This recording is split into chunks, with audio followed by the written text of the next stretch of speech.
ज्ञान प्रकाशा गुरु मिल्या, सो जिन भी सर जाए, जब गोविंद कृपा करी, तब गुरु मिलिया आए। जब गोविंद कृपा करी, तब गुरु मिलिया आए।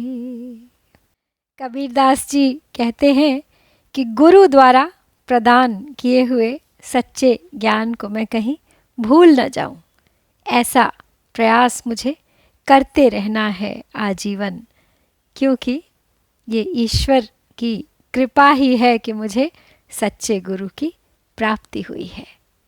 13वीं साखी है गुरुदेव को अंग की।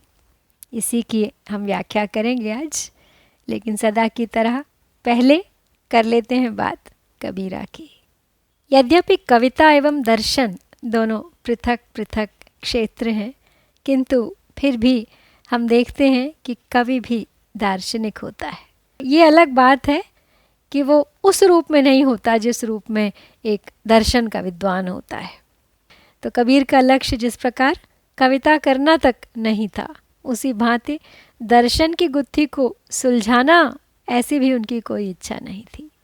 किंतु भक्ति में प्रेम की विविध भाव व्यंजनाओं के साथ साथ कबीर की ब्रह्म, जीव, जगत, माया आदि से संबंधित विचारधारा स्वतः ही सम्मुख आ गई, और उनके उन्हीं विचारों के आधार ही हम उनकी विभिन्न दार्शनिक धारणाओं का भी पता लगा पाए।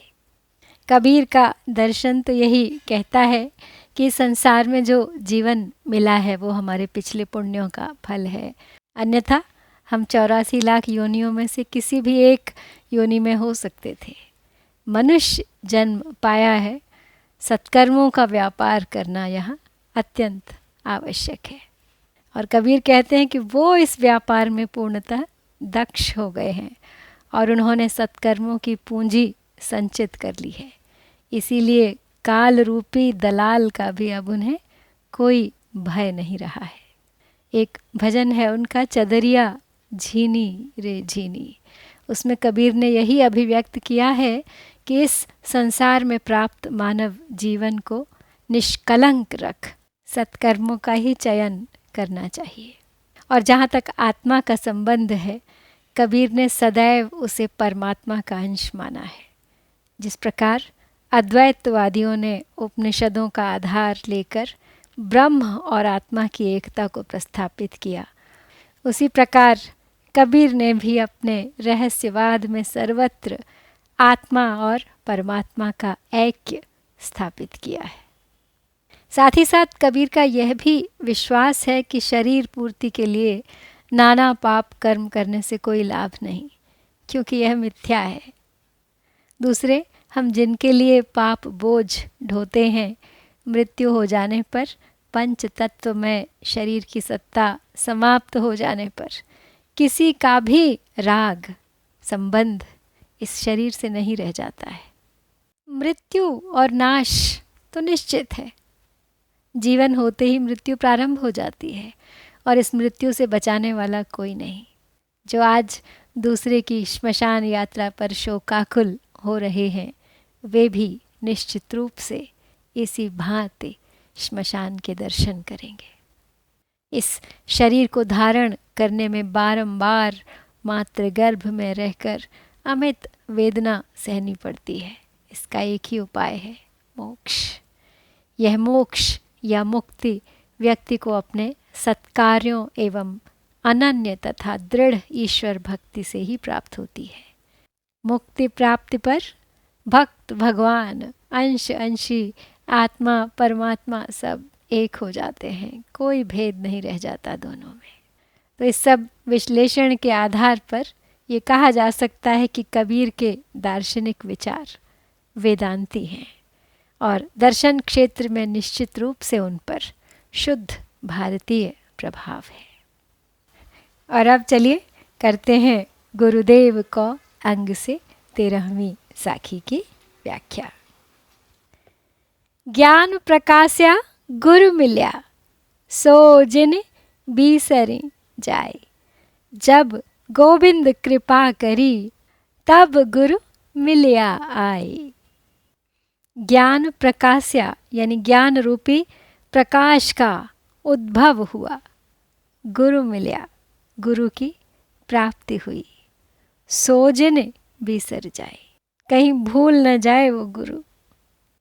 जब गोविंद कृपा करी, जब ईश्वर की कृपा हुई, तब गुरु मिलिया आए।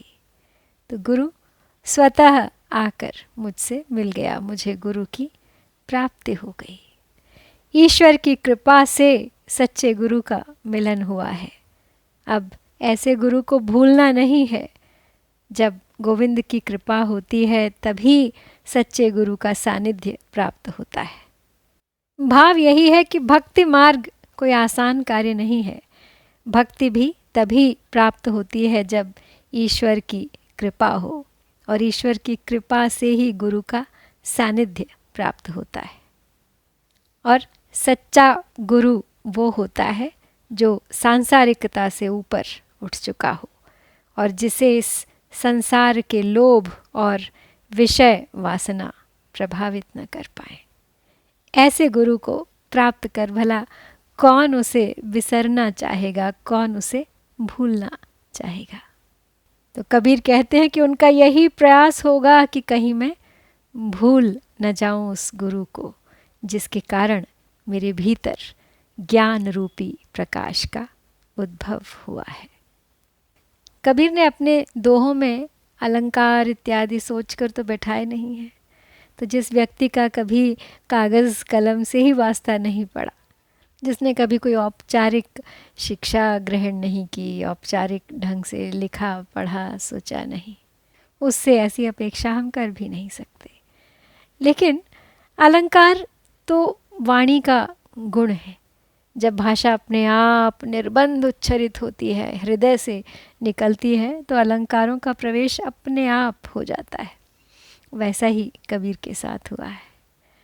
तो इस दोहे में कोई विशेष अलंकार नज़र नहीं आ रहा है। एक स्थान पर थोड़ी थोड़ी छेकानुप्रास की अनुभूति होती है।